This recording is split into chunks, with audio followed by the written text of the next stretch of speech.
Hey everybody, welcome back to the homestead of the channel. I'm Aaron. Today we're going to be building a homeowner grade chicken run for some brand new chicks. If that's something that interests you, stick around. All right guys, I think I have everything in the bed of the truck for the most part. We have some odds and ends here that we're going to have to buy, but for the most part this is what we're looking at. I think we're going to use probably 10 or 12 2x4x8s. We have at least one sheet of 3/8 T111 siding and a chunk of vinyl guttering. I believe there's some poultry fence in there as well that we're going to use, poultry netting. So these are our primary building materials. We're going to have to add to a little bit from our own supply, that's what I was planning on doing. So guys, this is going to be part one of a two-part series, and I'll link a picture of what the final product is supposed to look like. And that's kind of like what we're aiming for, is that design. I really like it, and I think it's going to work great. We have 6 chickens that aren't quite ready to go to the coop, but they need to get out of the basement desperately. And that's the way that we're going to do it. So why don't we get this all unloaded and we'll see where we're at.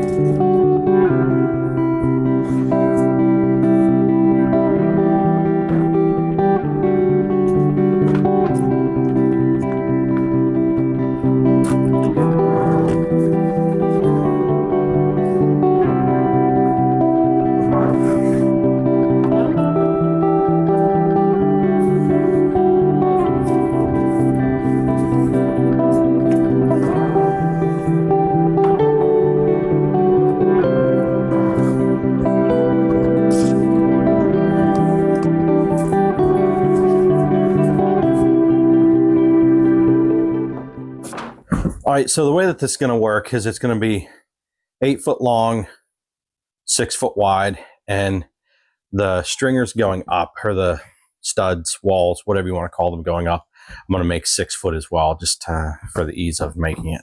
Now, I am going to have to draw off of some of my lumber I have here, I think, now, looking at it, which, okay, whatever, not a big deal. That's what it's here for, and that's what we're going to use. So we're going to start getting this cut up, the 6 foot sections. We'll get the base made, and then we'll lay out the sides, the studs, whatever it's kind of going to be called, and get those marked so that we can kind of cookie cut them. We have 6 of those to cut. So yeah, 6. I guess we'll see.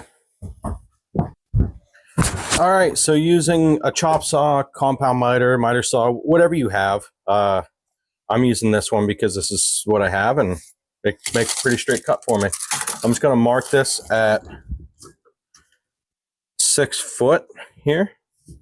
Put my 6 foot mark on it, or 72 inches. We're going to get this marked up. Put an X on the side that you want to cut on. Put an X on the side that you want the blade to cut on. That way the kerf of your blade doesn't take off your 6 foot. So because I am going to be making a lot of these, I'm going to go ahead and put a jig down here that will just make it so I cut all these 6 foot correctly, if that makes sense. I'll show you. All right, so I have this set to where the blade is going to cut just on this side of my line. So I'm just going to set a block here, and I'm going to just screw it into place.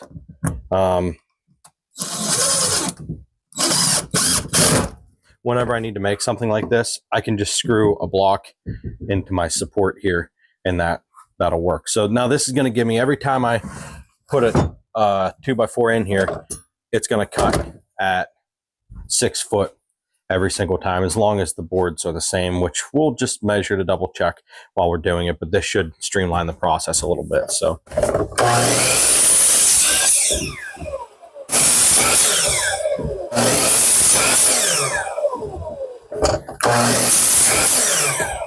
it's important to think about this whenever you're cutting your wood. You see how there's this big crack on this one? This is part of the piece that I cut off. So this, I can use this somewhere else for something that's not quite as important as the structure. But like if you have an 8-foot 2x4 and the ends kind of boogered up, you know you're going to be cutting a little bit off. It's not a big deal.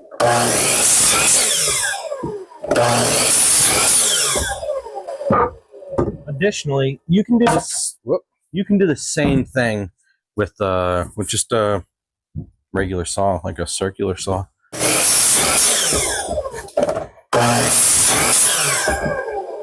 Okay, that's all of our 2x4s cut. We need 3 for one side of the wall. We need 3 for the other side of the wall.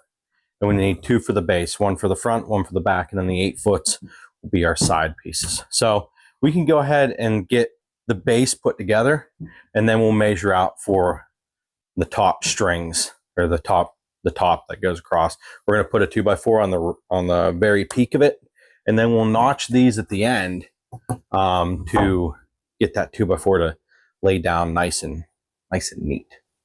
Maybe because I have that piece of vinyl gutter, and I got to see how that's gonna. Why don't we do that real quick, just so we know what we're doing. All right, so here's the vinyl piece of gutter.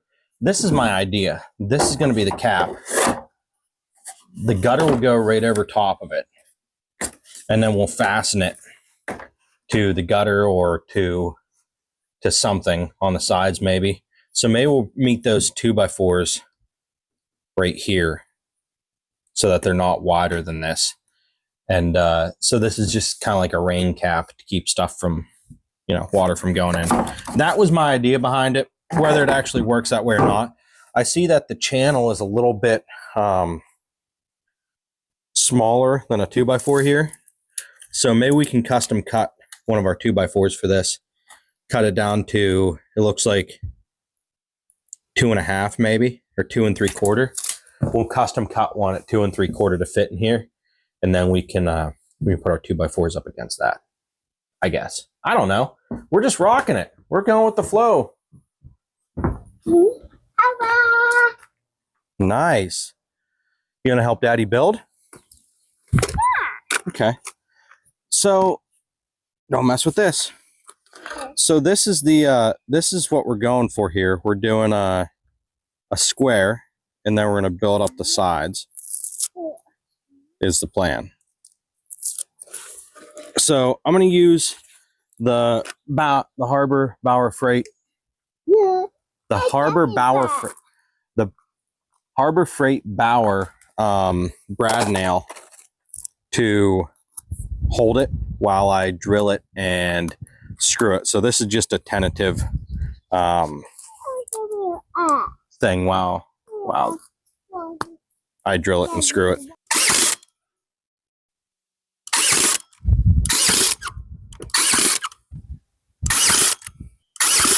All right, do you think you could hand me screws, little miss? All right.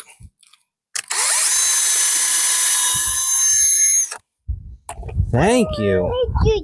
You're going to do it too? Yeah. Oh my gosh. Okay, push. Ready? Push.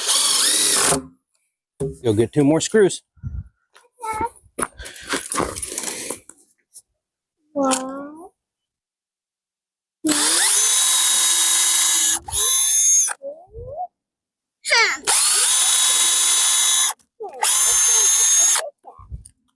Okay. Oh, you got enough for the other side too. You got enough for that too. Yeah. That was so smart. Good job. Thank you. No bother. Here, let me see one. Next. Yeah.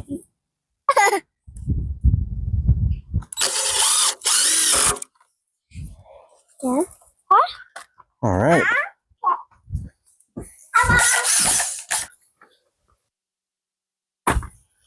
And we will bring it in here. Good job.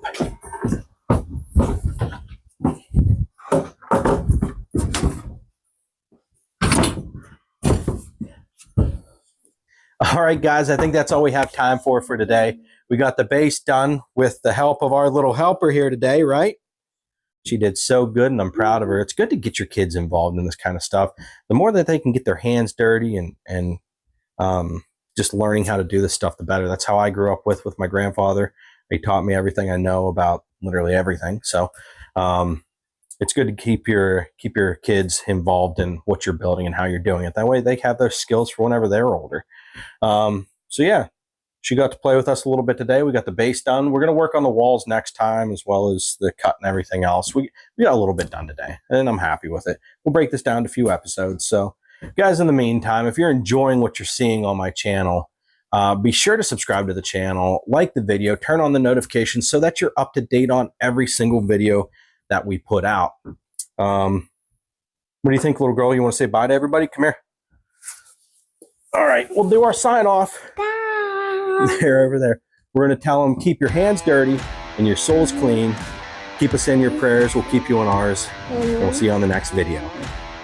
Bye. Bye.